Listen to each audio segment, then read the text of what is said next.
எனக்கு ஒரு ஆசை சார், ஒன்று கேட்கணும்னு. 10 படங்கள் அனௌன்ஸ் பண்ணியிருக்கோம், 25 படங்கள் பண்ணியிருப்பீங்க. நீங்கள் நான் ஒரு ப்ரைடான விஷயமா இந்த ஒரு படத்தை நினைக்கிறேன், இது ஒரு ட்ரீம் ப்ராஜெக்ட் அப்படின்னா எங்கள் சார் எந்த ப்ராஜெக்ட் சொல்லுவார்? என்ன வேல்ஸ் ஃபிலிம் ட்ரீம் ப்ராஜெக்டா? Yes sir.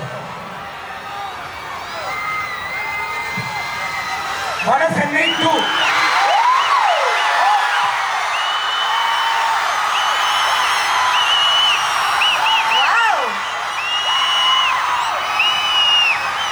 ஒரு ஸ்டேஜில் லைட்டாக அந்த வார்த்தையை சொன்னதுக்கே அது பயங்கர வைரல் ஆயிடுச்சு. ஸோ சார் அதான் ட்ரீம் ப்ராஜெக்ட் சொல்லிட்டாரு. இங்கே எல்லாரும் வெயிட்டிங். ப்ரொடியூசர் சார் சொல்லிட்டாரு, நீங்களும் வட சென்னை 2 பற்றி. ஆமாம், ஆமாம்.